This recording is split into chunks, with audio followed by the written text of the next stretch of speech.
Mesay! Saan ka nagaling? Ay, meses! Ako man din, honey. Ay, galing diyan sa ating barangay. At ako ay kukuha ng certificate of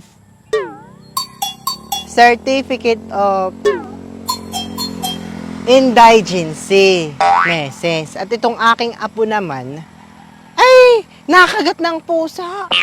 Ay, ako'y paparoon sa munisipyo at baka ako'y makakahingi ng kaunting tulong kay Mayora. At aba naman, gaano din naman ang pagpapaturo kaya ako naman ay wala ding kapira-pira. Ay, sa makatuwid, meses, honey. Ay, ang nadatnang ko diyan sa ating barangay ay si Kagawad Ompeng. Ay, ang sabi naman sa akin ay wala daw gagawa ng certificate of indigency. At yung sekretary nila sa barangay ay hindi na naman jumute. Yak, meses. Yan talagang sekretary ng barangay natin. Ay, mahirap hanapin. Buhat naman nung siya in-appoint ni Kap na maging sekretary ng barangay, siya ganayan. Kaya nakakatamad. Ay, hindi mo pinarbahang puntahan sa kanila at baka naman nasa bahay nila. Aba, meses. Ako'y pumaroon na din sa bahay ni sekretary. Ay, ang nadatnang ko naman doon ay mga anak. Wala din daw doon yung kanilang ina. Ay, awan nga baga. Kung sana naglalawag yung sekretary ng barangay nating iyang. At pag may kailangan hindi na makagilap. Iya. Ako'y nakatatlong balik na din sa barangay, meses, ay perming wala. Aba, anong ganay un? Sayang lang ay binabayad sa kanya ng barangay. Kung siya hindi din laang jojote. Sa pagkakaalam ko, pag sekretary ng barangay, dapat ay kayo napasok Lunes hanggang Biyernes mula alas 8 ng umaga hanggang alas 5 ng hapon, di ba ka? Parang sa opisina lang ang ganayon. Ay anak, yung si Secretary Milo di may sariling schedule. Ako'y napapagod na. Kababalik-balik dito sa ating barangay At aba, talagang di ko na matuntun. Yang si Secretary Milo di.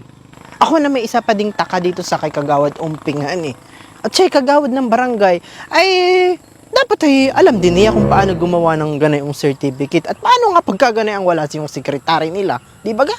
Mga mahihina talaga ang ganayon. Speaking message of Melody. Bayan uha nakamotor. Sek! Aba! Katapalay dito lang magtatagpo. Mula pa nung Lunes ay kaya hinahanap ko na. Habay ako po'y magpapagawa ng certificate of indigency at yung aking apo ay nakagat ng pusa. Ay ako'y paparoon kay Mayor at ako'y hingi ng tulong ay kailangan daw na yung certificate na ayan. Aba, meses. Ika hindi ko na maiigawa ng certificate of indigency. At aba, ikaw na may hapon na. Dapat ay sinabi mo sa akin kaagad. Ang computer pati na doon sa barangay. Ika'y bumalik na lang bukas. Agapa mo. At bukas kita igawa. Aba! Ay ano't ipagpapabukas mo pa? Kung ari naman ngayon.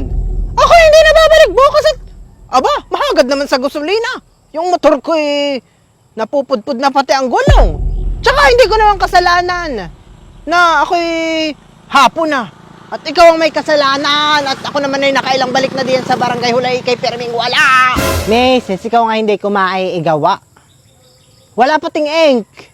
Bibili pa bukas. Ay! Ay! Gawin mo na ngayon! Ako hindi na babalik bukas! Mamatay na lang yung apo ko. Ako hindi mo pa rin iginagawa na yung lintik na certificate of indigency. Ano ba yan? Ano ta naman yung apo mo ay tatanga-tanga? Kaya nangangakagat ng pusa.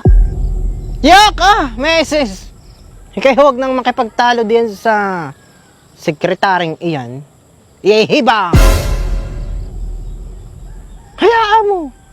At sa December 1 ay mauupo na yung ating bagong kapitan dito sa ating barangay.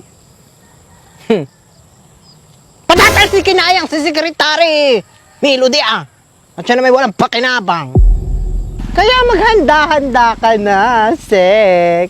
Dahil 25 days to go, ligwa ka na. Tsaka sa totoo lang din naman, ay ang secretary nating iyan ay walang alam. Ang alam lang na ay magpaganda at magtaray. Darna!